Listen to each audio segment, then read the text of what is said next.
IMSA fans, we're here with our friend Ben Johnson. You probably know him from a lot of success in the Corvette side.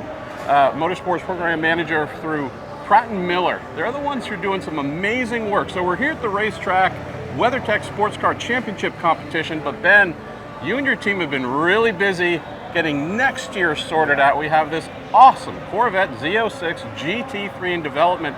Want to catch up, just ask generally how things going. They're going well. You know, we've put a lot of miles on the car for the development aspect of it, and we've been through the first 2 rounds of the FIA homologation process. Wow. So in terms of our schedule, we're on target, and we're looking forward to delivering cars to customers in November.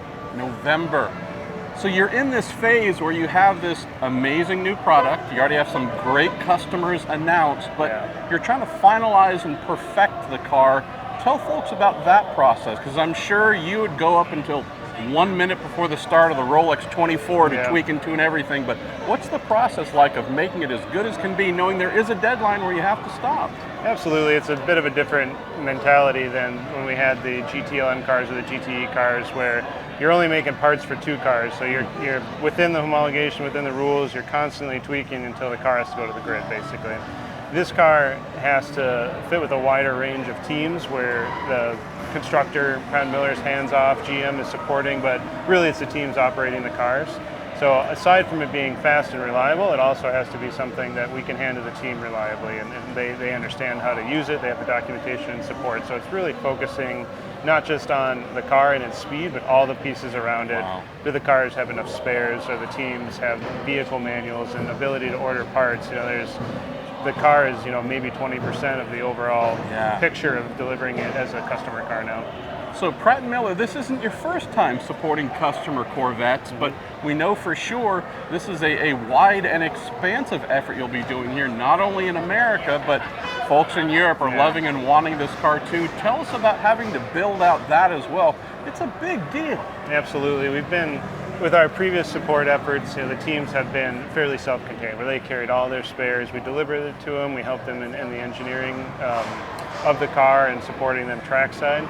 But now we're expanding beyond that, where you go to IMSA, you'll have the Pratt & Miller cars, you'll have the AWA cars. Very excited for that. We'll also have a truck there supporting both teams, more of a standard, what you see in the industry of a parts truck, and support that isn't tied directly to the teams. So that in and of itself is a little bit of a learning curve. How do you put that together? How do you make it as efficient as possible? And then, like you said, you bring that internationally. Now you don't touch and see it every week.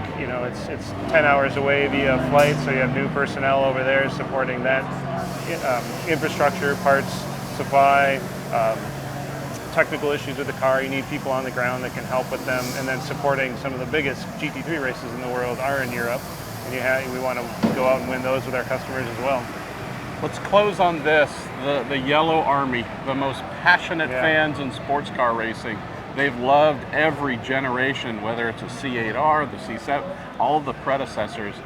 Tell us about just the fan reaction you're getting here, folks asking what you're seeing online about this very first Z06 GT3 coming next year. I gotta believe folks cannot wait to see them in action. It's been an amazing response. The first question was, are we going to see them in the U.S. at all the races they're used to seeing them at? And obviously, yes. And now everyone's understanding the breadth of the program, that they'll see them in European races right away. They'll see them in all the U.S. races, and we're planning the expansion to other SRO championships and other just GT3 championships overall. So now, it's going to expand that fan base that's so passionate here in the United States and for what the Corvette product has done worldwide. But now the amount of cars they're going to be able to see at the different venues is going to be tenfold.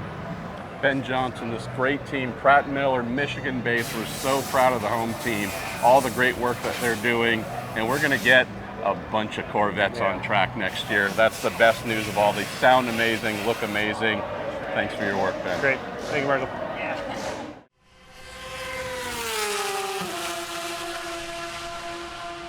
Make sure you follow along with us on IMSA's official YouTube channel and follow IMSA Racing on Instagram, Facebook, TikTok, and X. We're going to be doing some pretty cool stuff with some pretty cool people with some pretty cool race cars. Visit IMSA.com to hear the action called live and download the official IMSA app to follow the timing and scoring information as the sessions take place.